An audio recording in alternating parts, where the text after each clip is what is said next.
Hello, students. It's Mrs. Smith. I'm recording on Wednesday night, and I thought I would read to you a book by Anna Botsford Comstock. And I'm behind the ant farm. And I'm going to read to you about ants. And the way she describes ants, you just want to learn more. I love the way she writes about them. And I will be reading the first section today, and then I'll try and read the next section about the hive another day. All right? So let's begin. She starts with a poem. And the poem is The Ways of the Ant by Oliver Herford. My child, behold the cheerful ant, how hard she works each day. She works as hard as adamant, which is very hard, they say. Now I'm going to start to read to you her chapter about the ant.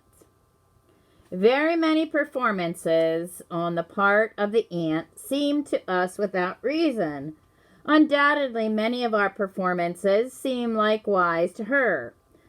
But the more understandingly we study her and her ways, the more we are inclined to believe that she knows what she is about.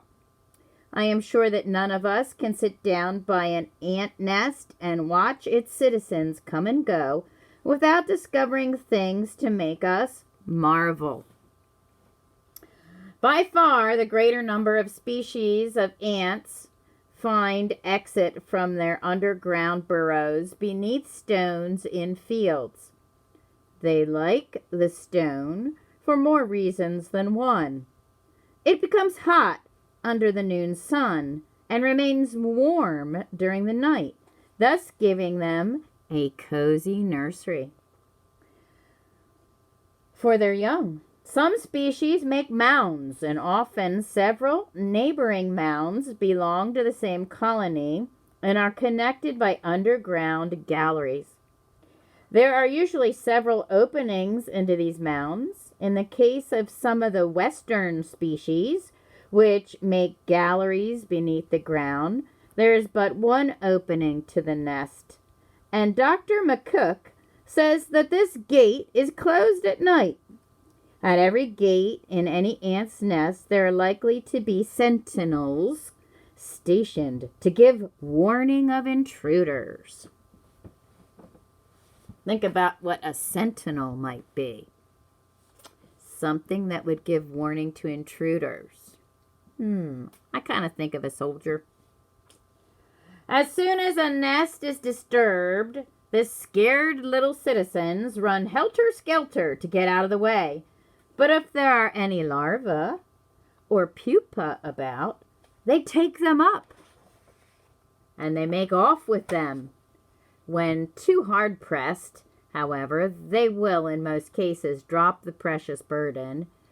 Although I have several times seen an ant, when she dropped a pupa, stand guard over it and refuse to budge without it. The ant's eggs, do you remember what a pupa is? Yeah, it's one of the ants' life stages as they transform from eggs. So it's kind of neat that they try and carry their babies away, if at all possible.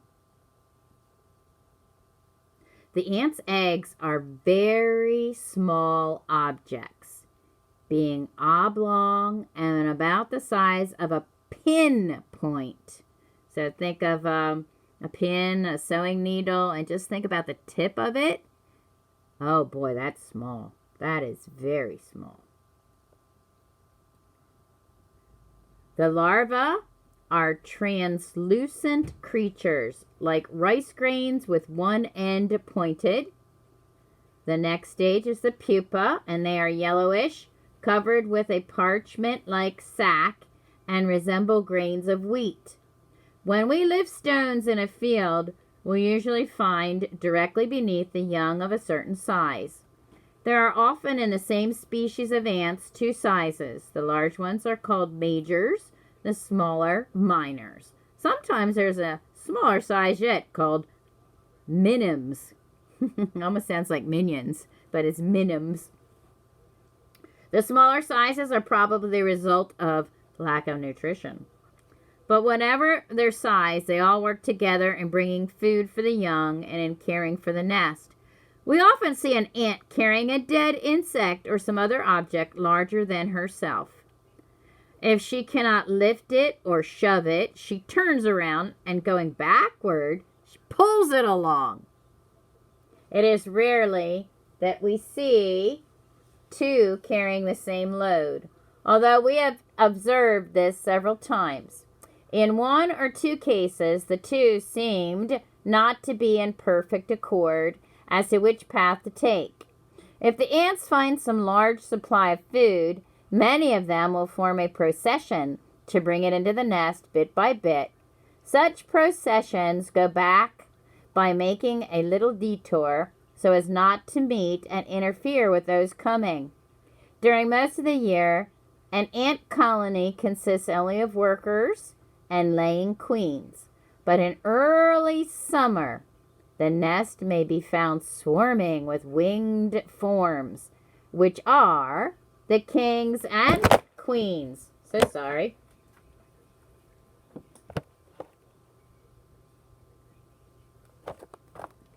I just had to pause. Will you shut the door for me? Thank you.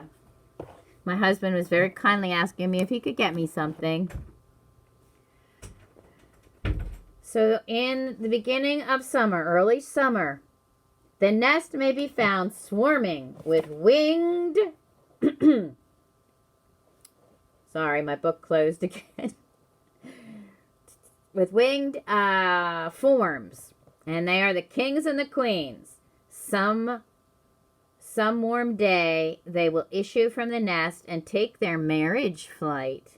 Sounds very romantic. The only time in their lives when they use their wings. For ants, like seeds, seem to be provided with wings simply for the sake of scattering wide the species.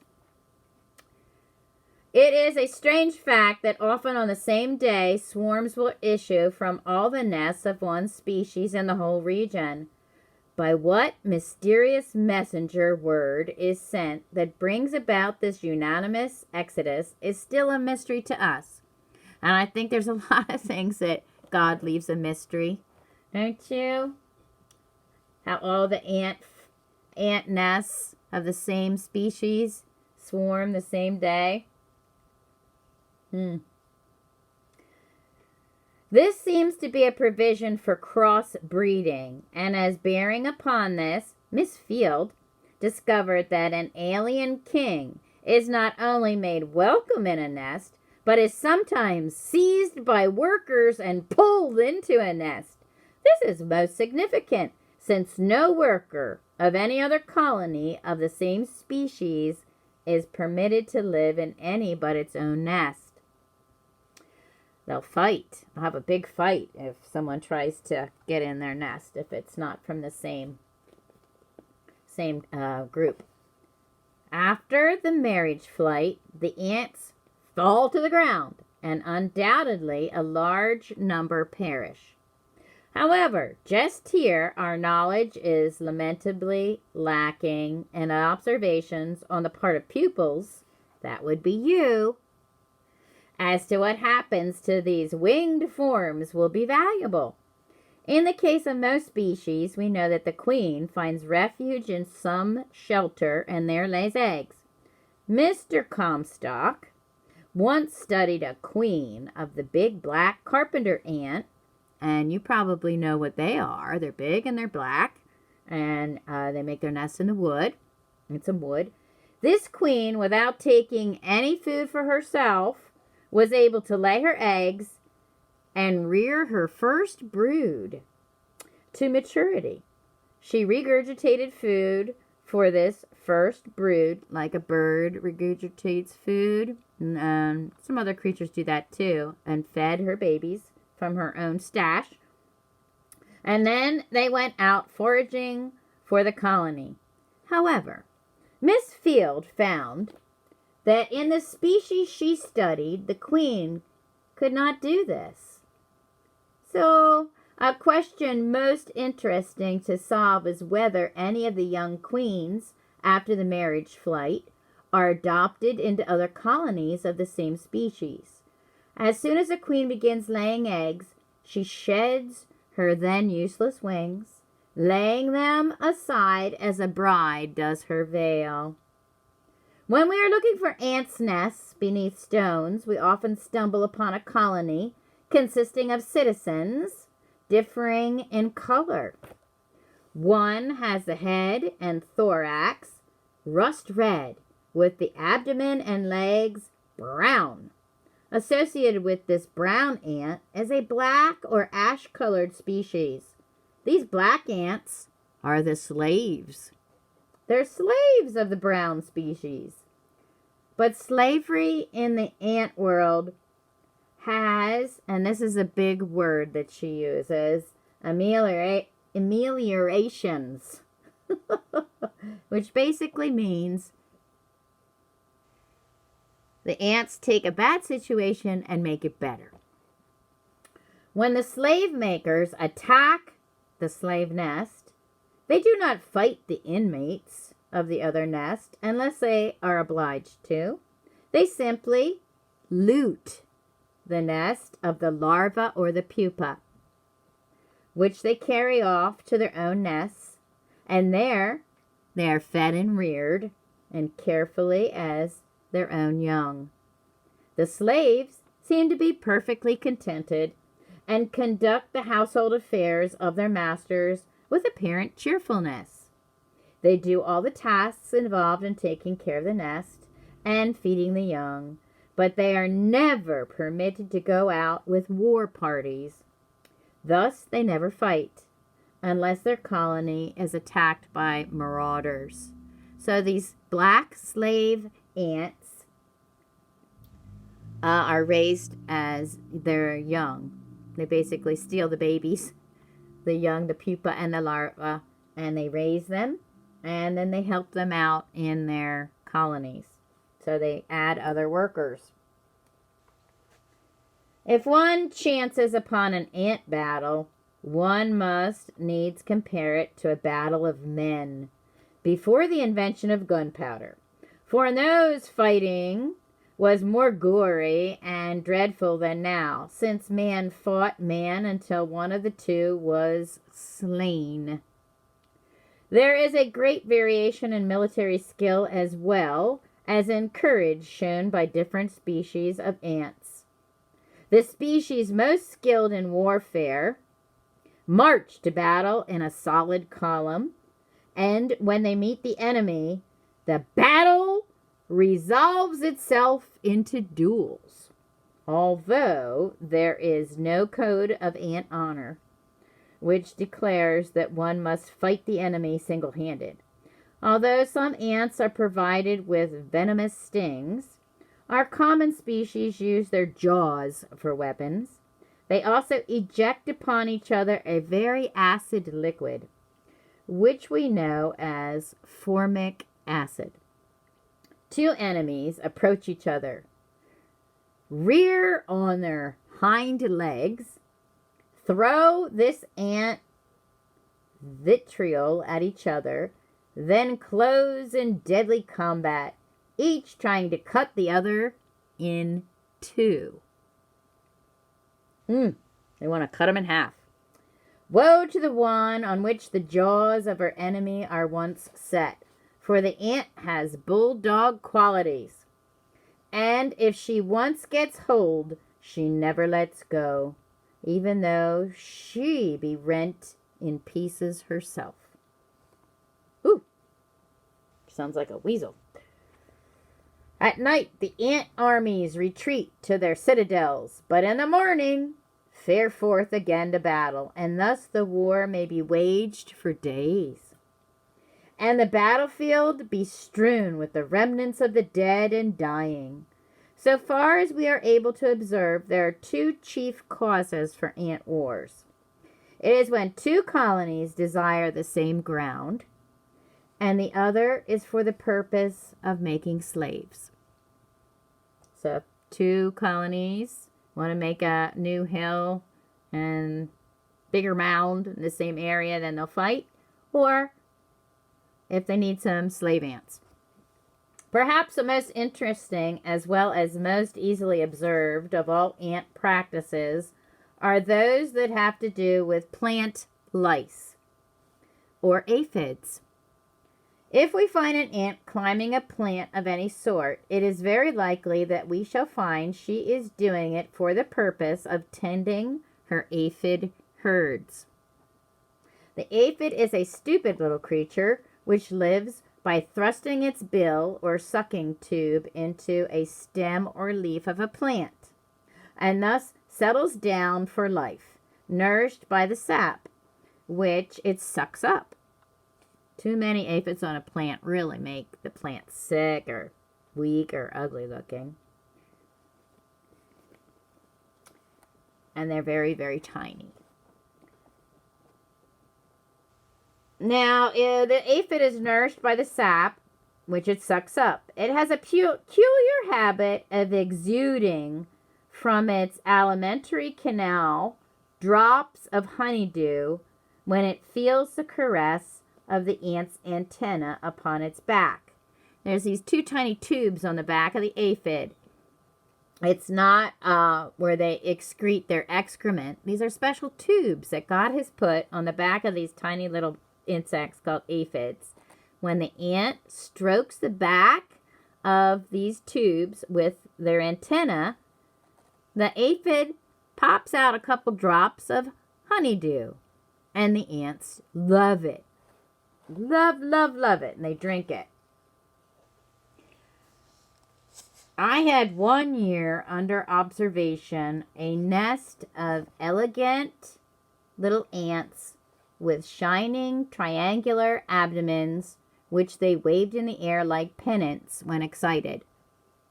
These ants were most devoted attendants on the plant lice, or aphids, infesting an evening primrose. If I jarred the primrose stem, the ants had a panic, and often one would seize an aphid in her jaws and dash about madly as if to rescue it at all hazards.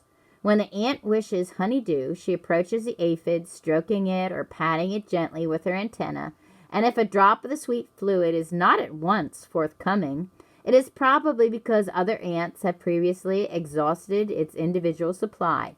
If the ant gets no response, she hurries on to some other aphid, not yet milked dry. They call it milking the aphid. The devotion of ants to aphids has been known for 100 years, but only recently has it been discovered to be of economic importance. Professor Forbes, in studying the corn root louse, discovered that the ants care for the eggs of this aphid in their own nests during the winter, and they take the young aphids out early in the spring, placing them on the roots of smartweed. Later, after the corn is planted, the ants move their charges to the roots of the corn. Ants have been seen to give battle to the enemies of the aphid. The aphids of one species living on dogwood are protected while feeding by stables, which a certain species of ant builds around them from a mortar made of earth and vegetable matter. So some ants will make like a mud house around the aphids to protect them from. Do you know another insect that likes to eat aphids? It's one of your favorites. Ladybugs. Ladybugs eat aphids. And we consider that something good. But the ants do not like the ladybugs to eat their aphids. So they will fight them off to try and get rid of them. And this one particular type of ant will make a mud house around the aphids so that no ladybugs or other insects can get to the aphids. And that's pretty funny. Very interesting that they'll even take care of the aphids' baby eggs and raise them underground in the winter. Just phenomenal. what God has put into these creatures, these ants. They're amazing. I can't wait to read to you the next chapter about the inside of the nest. It's just fascinating. I'm going to talk to you about the moon real quick.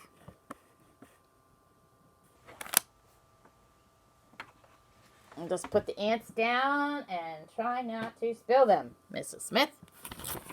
April. Okay. First, second, and third graders. We had our last quarter. The moon is waning.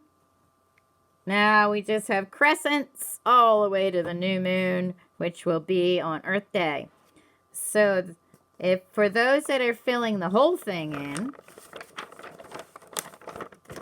and the Abramsons told me they got a moon calendar from NASA, a free printable, and all the moons are drawn in with a circle, and then you color it in. That might be nice to get. So here we have the last quarter, and then we're going to waning crescents. The light is on the left, and that's going to continue and getting smaller amount of light until we hit the Earth Day new moon. Okay? God bless you, and we'll talk to you another time. Bye-bye.